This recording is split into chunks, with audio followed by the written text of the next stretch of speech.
નમસ્કાર દર્શક મિત્રો, સ્કાયનેટ મીડિયામાં આપનું સ્વાગત છે। કોળી સમાજના દિગ્ગજ નેતા રાજુલાના ધારાસભ્ય હીરા સોલંકી દ્વારા નવનીત બાલદિયા કેસ મામલે જે સમાજ એક થયો છે તેને લઈને વાત કરી છે। સાથે જ તેમણે કહ્યું કે આ કોઈ સમાજની લડાઈ સમાજ સાથે હતી જ નહીં, આ વ્યક્તિગત લડાઈ હતી ને આમાં જે અન્યાય સામે ન્યાયની લડાઈ હતી અને તેને જ લઈને સમાજ એક થયો। તેમણે આ ઐતિહાસિક વાત કહી કે આટલા ક્યારેક કોઈ પણ પ્રસંગમાં આટલા ધારાસભ્યો, સાંસદ સભ્ય, મંત્રી છે તે એકસાથે ભેગા નહોતા થયા હતા, પરંતુ નવનીત બાલદિયાના કારણે આજે સમાજ ભેગો થયો, સમાજે એકતા દેખાડી, જેના કારણે આજે નવનીત બાલદિયાને ન્યાય મળ્યો। સાથે જ તેમણે આ કારોબારીની જે બેઠક હતી તે દરમિયાન એવું પણ કહ્યું કે આવી એકતા ભવિષ્યમાં રાખજો, જેના કારણે આ પ્રકારના ઘટનાક્રમો છે તે કોળી સમાજ ઉપર ના બને। પહેલા તો આ સમગ્ર ઘટનાને લઈને હીરા સોલંકીનું નિવેદન સાંભળો। આ તો ન્યાય અને અન્યાયની લડાઈ હતી અને આના નિમિત્ત બન્યા નવનીતભાઈ કે આટલા બધા ધારાસભ્યો ભેગા થયા, પ્રસંગવાર ભેગા થયા હતા, આટલા ધારાસભ્યો અને મંત્રીઓ અને એક સાથે રજૂઆત કરીને પડઘા પડ્યા। આપણે સાચા હતા ને, આપણે કોઈ જો એક વાત સમજો, આપણા સમાજને ક્યારેય કોઈનું ખોટું નથી કરવું। આ સમાજે સમાજની લડાઈ પણ નહોતી, લોકો જે વિચારતો હોય વિચારવા દેવાનું, એમાં અમારે કઈ તકલીફ નથી।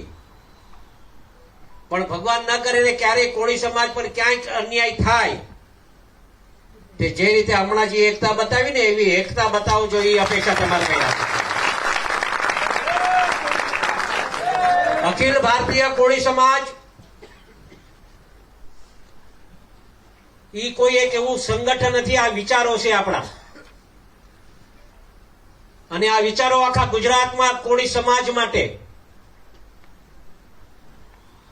અમે આવતા દિવસોમાં ગામો ગામ નીકળવાના છે।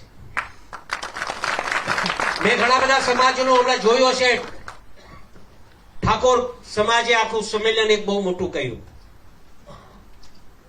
અને એના સમાજનો આખો એક કાયદો, એક સંગઠન પ્રસારણ કર્યું, એ લોકોએ વિધાન નક્કી કર્યું। એ કોળી સમાજનું પણ આવી રીતે આપણા સમાજમાં કાયદા બને, કુવેસોથી આપણે દૂર રહીએ, આર્થિક કઈ રીતે સમાજ આગળ વધે અને કઈ રીતે આપણે બંધારણ આપણા સમાજનું નક્કી કરવું, એ દિશાએ આવતા દિવસોમાં એક ટીમ બનાવી અને આપણે આ દિશાએ હાલવા માટેના પ્રયત્ન આપણે સૌને કરવાના છે।